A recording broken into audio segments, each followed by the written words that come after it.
Believe it or not, this will be my very first real keynote, so bear with me. I have a new suit, if you wanted to know, and we have technical issues, which means that the presentation is projected from another computer. You might experience something that's not displayed properly, but yeah, we'll just go past that and focus on what's really important. And that's hopefully me convincing you that this topic is really, really interesting and you should join us in studying this more. As you see based on the title, I'm fascinated by crowds, how they operate, and the ways they can generate what we call collective intelligence. And it's not only me who's super impressed by this new and challenging idea.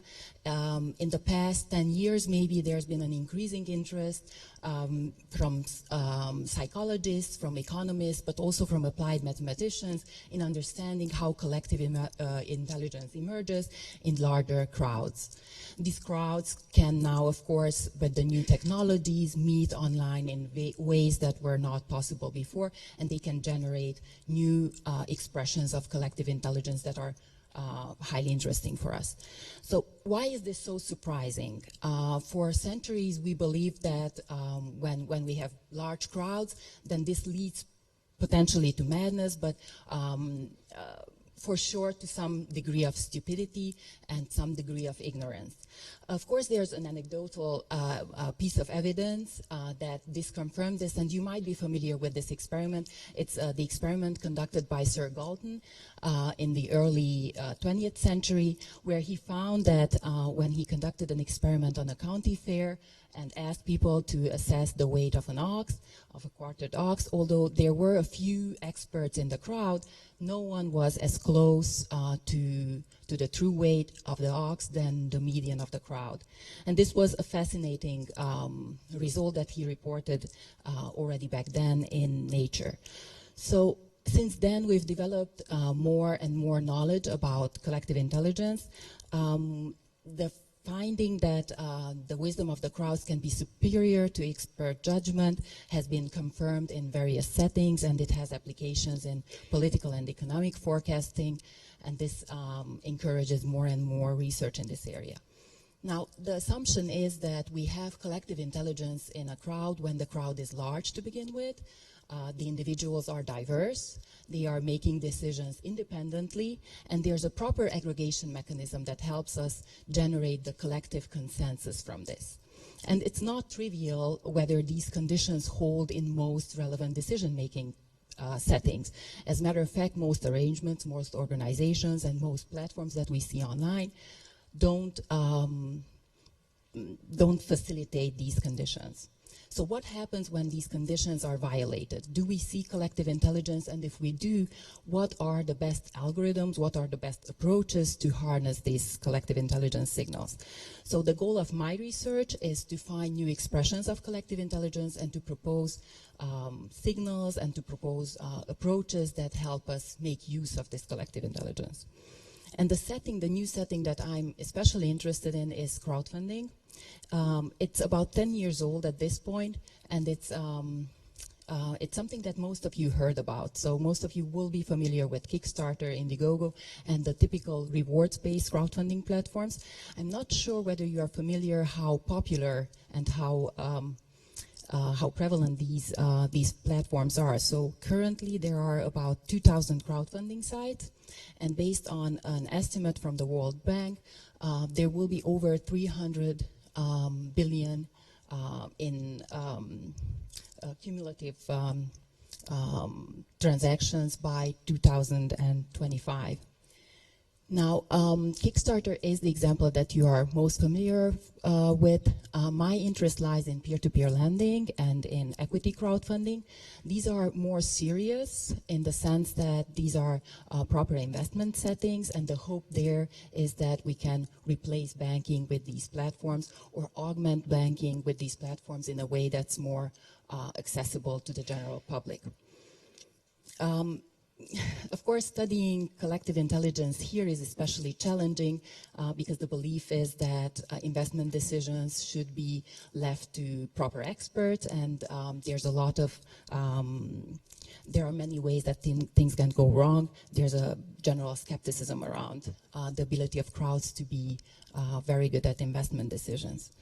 Now, the data sets that I'm looking at to see whether I can still find collective intelligence signals in crowdfunding are partly a lending crowdfunding platform, which is the first US-based crowdfunding platform. And another one, I'm not able to say the name of this platform. This is UK-based, and it serves the greater European area. You'll see that the sizes of the data sets are different and the coverage of the data sets is different, but the trends will be similar, fairly similar. Now, the research contributions can be summarized along three directions. First, we will see how to deduce collective intelligence signals that predict who gets funded, and finally who pays back. This is especially relevant because most work on crowdfunding has focused on the first part of the question, who gets funding. However, if we wanted to look at collective intelligence, genuine collective intelligence, then I feel like we need to have this addition about who pays back. And this is something that I'm going to be able to do with one of the data sets. Then we'll address a very practical question. Of course, if we know at the end of a campaign some information about the success rates, that's less valuable as if we would know a lot at the beginning, in the early stages of a campaign, when there's a lot of uncertainty. So the question is, how much can we tell about the chances of a campaign right after its inception? And the third question that's very interesting to me is the effect of crowd composition on the outcome in terms of successful fundraising. And here I'm going to look at gender, unsurprisingly. Okay, so to address the first question and to look at collective intelligence signals, when we started to work with this data set, it became clear very fast that although there are many ways in which campaigns reach the target, there are some similarities between the curves. So if you look at the time versus the raised amount, then you'll see that typically campaigns that reach the funding goal have a very forceful start, so they manage to raise quite a bit of money in the early stages. However, that's not the case. That's not always the case. So what we could say from just looking at these curves was that the two important components of this dynamics are how much capital is raised and how fast are the amounts raised. Based on these and inspired by the collective intelligence literature, we deduced two signals. Our goals were simplicity and generality. So the first one links to opinion diversity, and we quantify it by the inequality of the amounts. And we use a simple Gini inequality, and we quantify with that the diversity in how much money are lenders willing to give for a specific project. The second indicator is even simpler. We look at the average inter-event times, and this gives us a sense for how fast the crowd is at making the decision to fund. When we look at these two indicators and we plot them for the entire data set basically, and link this to credit grade, which in the US is the state-of-the-art measure for creditworthiness, then we see that there is a non-trivial link between the two. So you'll see high opinion diversity and high speed will be correlated with higher, less risky, higher credit grade projects. And this, the opposing holds for low opinion diversity and low speed projects. So what we do based on this, we check whether these signals are able to predict fundraising for in the first step, and you'll see here the logistic regression curves, and this tells us that these are promising. What we do as a second step is to combine these in a joint model that predicts not just fundraising, but also repayment in a second stage. And this is important, as said at the beginning, because repayment happens years after the closure of the campaign, and it's very important to know what is happening there, because that's indicative of the true value of a project. Now, what we see is that the likelihood of successful fundraising and repayment increases with high diversity and high speed, and both of these are statistically significant. What I used here is a Heckman-style two-step sample selection model, and the reason this was important is because, of course, we don't have repayment information for all projects, just those that got funded, and this is an important piece that needs to be incorporated in the model. Now, many models, when we look at their results, are promising, but this doesn't give us information about subgroups of the data, and an especially relevant subgroup in this case are high-risk projects. So we wanted to make sure in the next step that the crowd is really good at detecting the chances of repayment and the chances of funding of high-risk projects. So what I'm showing you here is a division based on risk level. So here, the high-risk projects, medium 1, medium 2, and low-risk projects, the way risk is defined is based on a combination of the amount and the credit of the borrower. For instance, the high-risk ones are the borrowers who have a bad credit and are asking for high amounts. And you see that there's, compared to the base rate, which is shown in dashed red lines, there's an increase in all 4 cases. When we look at the repayment success, then we see that there's one exception, basically. Low-risk projects. In case of low-risk projects, the crowd is underestimating how well they are going to do, and this is a little bit surprising, yet we are not too worried since only 1.2% of all campaigns fall in this category. Okay, so let's go to the very practical question that I mentioned. Can we tell early at the inception of the campaign how well it's going to do? And here we are looking only at the fundraising success. And as it turns out, this works pretty well as well. So here I'm showing you the number of bids, and here the importance of the individual variables.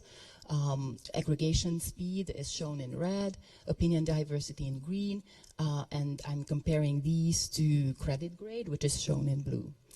You can ignore for now the gray one, which is debt to income ratio, because that's the second most popular traditional credit worthiness measure, but it's outperformed by credit grade. The way we quantify the importance of different variables is by using random forests. These have a specific feature. You can assess the importance of variables by something that's called the permutation importance. The way this works is that we run multiple experiments. Here we take only projects that have one bid, or we look at the first bid of every project. We make the predictions and we permute individual variable values to assess the significance of that variable. We compare basically the unpermuted accuracy with the accuracy that we get after permuting the feature, and the decrease in accuracy will tell us how important that feature was to begin with. And what you see is that at only 4 bids, which is certainly not much, both collective intelligence signals are become better than credit grade. As a third contribution, I mentioned that we want to look at the composition of crowds. There's excessive literature on the fact that diversity matters. We know that diversity is really hard to achieve in real-world systems, so we want to see how different men and women behave on these platforms. And one of these platforms enables us to do that. We see that there are certainly many differences. First of all, women are underrepresented. This is, of course, not as as bad as in traditional capital markets. There, when it comes to startup funding, women are far less represented. I'm showing you the results both for the entrepreneurial side and the investor side, and on both sides, the numbers are somewhat better than offline. There's no statistically significant difference between the amounts for men and women. This is also surprising because there's extensive research that offline, not just that women are underrepresented, but they start smaller businesses. So it's really interesting to see that on this platform, this is not the case. Now, what about the differences between the success rates of men and women? And we look at the success rates of entrepreneurs and investors again. If we build a model, then we see that female entrepreneurs are slightly more successful than male entrepreneurs. However, this is not a significant effect. What turns out to be very significant is the ratio of female investors in the crowd. It turns out that the higher that ratio is, the less likely it is that the project gets funded. And this is interesting because this result holds even when we account for the venture sector. The literature assumes that some of the differences that we see in capital markets are due to the fact that there are different preferences between men and women. However, even if we account for that, we see this statistically significant difference. To somewhat explain or see how we can deal with that result, we did a gender homophily analysis, very similar to what Chiro did with his school data. And we do see very strong homophily, which tells us that if female entrepreneurs are successful and become more and more successful, then hopefully the investor side, female investors, will tend to invest in projects that end up being funded as well. And that's a hopeful result at this point. Okay, to summarize the findings, I wanted to make sure that I give you the summary on two sides. So the first key finding relates to something that we can use hopefully later to drive economic development.